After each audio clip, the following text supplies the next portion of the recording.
Hey everyone, it's Christopher Deane and we're going to be looking at the Sketch 69 beta. And oh my god, we finally have global color variables, as well as a new components view and insert window. Sounds like a lot to cover, right? So let's take a look.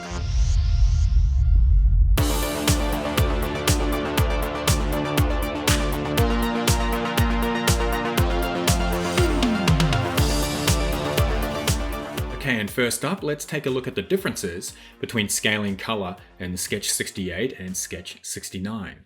Okay, so on the left, I've got the example where we're using Sketch 68, and right now the way you can scale color through your libraries and design files is to create a set of shared layer styles that you assign to an element you're filling with color. Once its shared style is updated, the change trickles down to every element it's been used in. You then set up shared line styles with their line weights, butt styles, and color variables. You also create shared type styles with their typeface, size, line height, and color values as well. If you want to update the color of each shared style, you have to do them individually. So here's an example of what I mean. We select this rectangle, its shared layer style is color/blue. We select this line, it's line blue 1 pixel inside because it's a inside line. If we select this link text, it's got link/blue, and then the white text is link/white.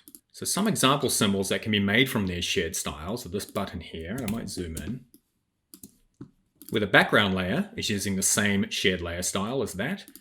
The text is using that link text white. The line style is being used here as the outline of the secondary button. This text is this link text blue, and we've got an icon here with a layer that's called color that's been set to the color/blue as well. And these are the above symbols placed just on an artboard, so we can see what happens when we change the colors. And to do that, let's select that first rectangle, go over to the color here, change it to something like purple, and then copy and paste that value so we can use it in the other ones. I'm going to tap off and then go over here. So you can see that little star next to the name. That means something has been updated and we now have to select update. As soon as we do that, this changes and that changes. So that's fine, but this didn't change. We have to do that here as well.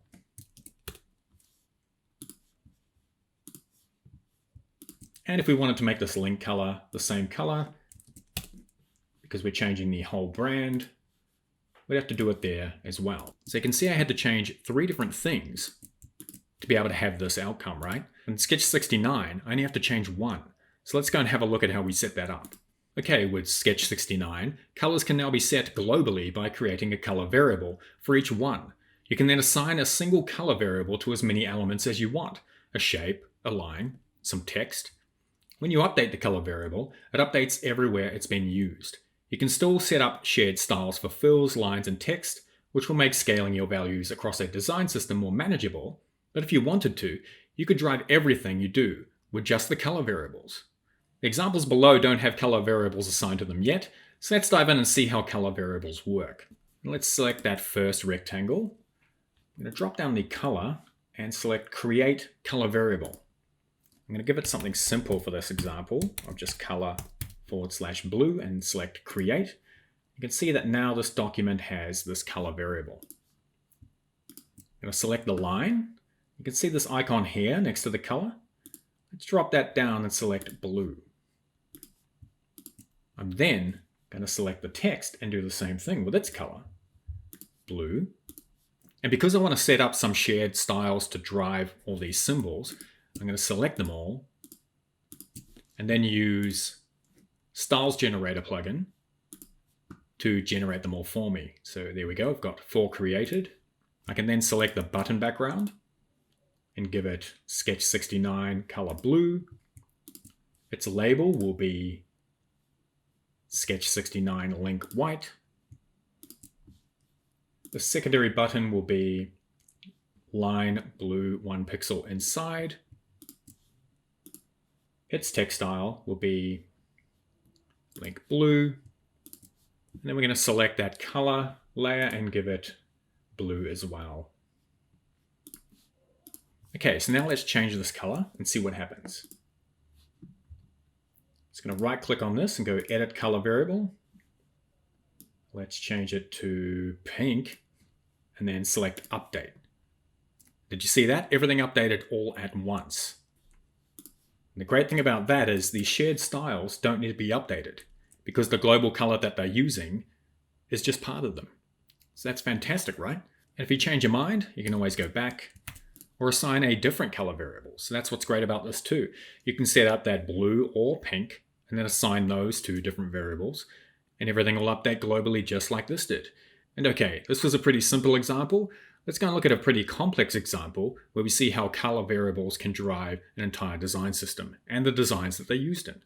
Okay, and here we have my design system called Dezin. It's got a set of fundamental colors that drive everything, a theme for light and dark, and you've got typography, iconography, and then some images. If we look at the components, there's buttons, input fields, tabs and tables, an accordion, breadcrumbs and pagination, list items, navigation items, chips and badges, notifications, chat elements, tooltips, tab bars, and then some views. Now all these elements are driven by the light theme. So let's go back and see how that's set up. Okay, I'm going to zoom in here. And you can see that we've got a color scale here with the primary colors set up for 110, 100, 70, and 10. So those are just tints of that primary color.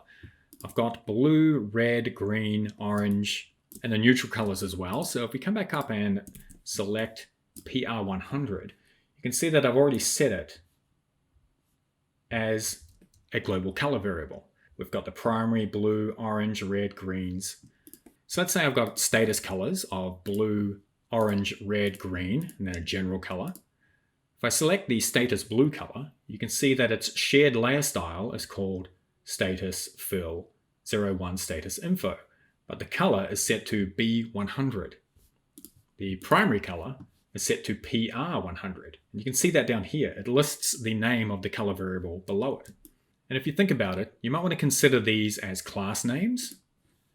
So status success, icon status info, button primary hover. They get driven by global color variables, which are here. So whether they're using PR100, B100, R100, these become the colors that drive everything. So you can use neutral 90 for 5 different things. You can use orange 100 for 6 different things. It's up to you. But as soon as we change one of those single colors, it'll change everything in the entire system to be that color. And all of these shared styles, the color variables, the components that are driven by them, and files like this, which is a UI kit I'm putting together of a chat app, have all of these colors and components baked in as well. So if I select this, you can see that the rectangle is 01 primary.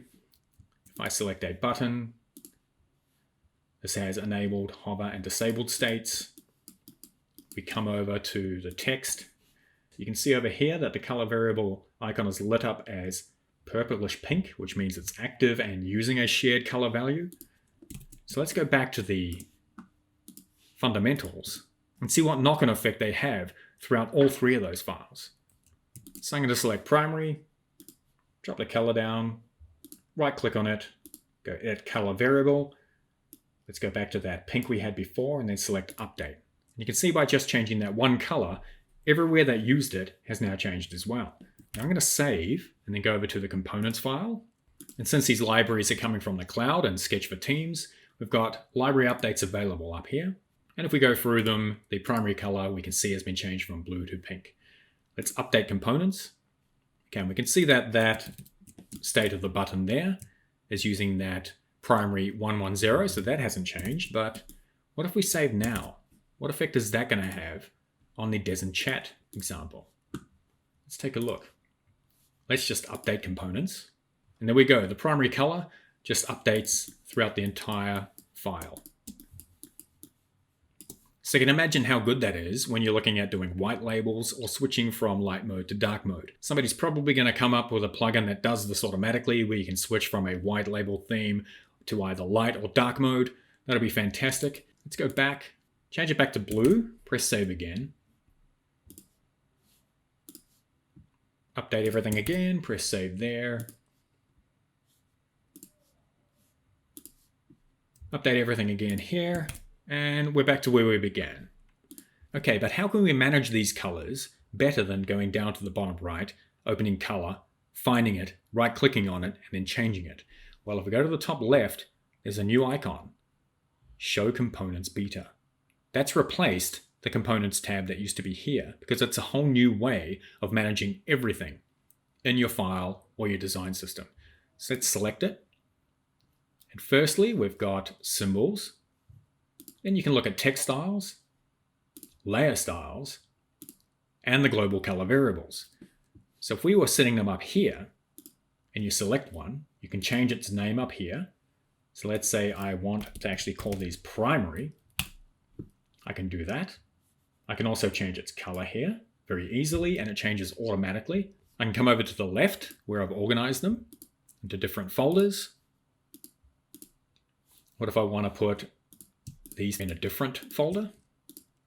I can right click and go group. And if I go over to the left, drop this down, you can see that new group. I'm going to type in 07 neutral light. I can drag it out of there. And now we've got a different section for those. Let's just undo that for now. Yeah, so that's fantastic. You can see all of them. Scroll down, there they are. The same thing applies here. I can select the symbols. Let's go down and find an icon. Over the right-hand side, we can rename it, insert it into a document, edit the symbol source, adjust content on resize, background color, set its layout, and we can select edit symbol source. So if we do that, it'll take us straight to the symbol itself. Just marvelous. We go back. There we are. Shared text styles. I've got dark and light here. This is a dark title, so we can select it there. On the right-hand side, we can change its name, set other values, change the font, the alignment, everything really. And as soon as you make an update, it's going to update everywhere as well. So we could always change this to a different shared value. We'll change to red everywhere. But we don't want to do that. We want to go back and take a look at the layer styles. And here we go. We've got the light theme that we were working in. The status colors we had a look at before. Yeah, and everything's just here.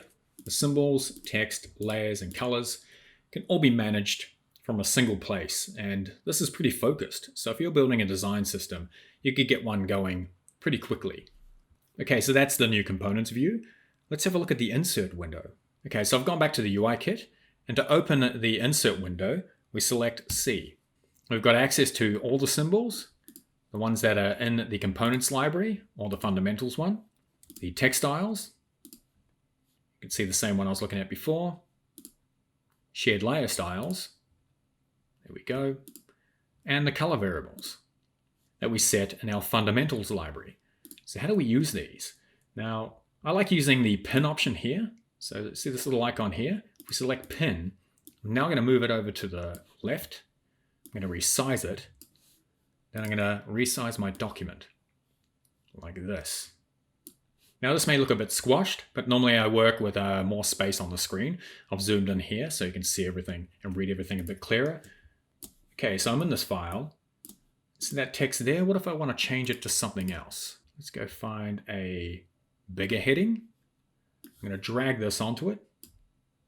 And it changes just like that. Normally you would have to go over here, dial through the menu items, and find it, and then change it like this. Now you just drag and drop. What if you wanted it to be left? Or go back to what it was before, which was center. You can do that just by dragging and dropping text styles onto the canvas. Okay, and what about the icon in there? So this is a 128 pixel icon. Let's go find that by selecting this. And I'm going to use the search bar up the top. I'm going to type in 128. And I'm going to drag a new symbol, this one, onto this layer here. So this is the override.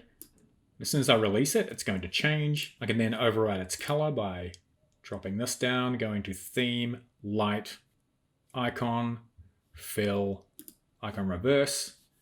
That's going to allow me to see all of the other ones as well. So that's a bit of a bug in the beta. You see how I couldn't select all of those before, but now I can. Okay, now we've replaced the icon by dragging it onto here and changing its color. Okay, so let's go all the way over to the right, where we've got a new artboard. Just going to zoom in and then just start dragging some stuff over there. It's going to clear that search bar. Select text styles. I'm going to type in heading 2. Let's go for a left aligned one here. And that's a bit too big, so let's drag and drop this one onto it to change it. And I'm going to make sure that is 32 from the top. So I'm going to go over to the symbols, clear this, type in form space text, because I kind of know the name of the item I want, but not completely, but I know it's a form field and it's called text. So let's go grab one of these. Just going to use this one here, drag it into place, rescale it. And under this field, I want some helper text. So I'm just going to type that in here and drag that in. There we go. Let's put 8 pixels between those two. Resize this out. And below this, let's put a button.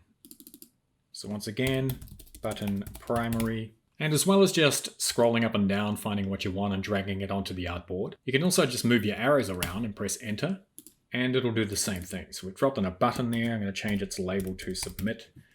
And I'm going to scale it out to the full width. Let's place that around there. So now we've got a heading. Let's go find out what this one was. First and last name. We can just change this to search for name. And the button can be around 32 away from there.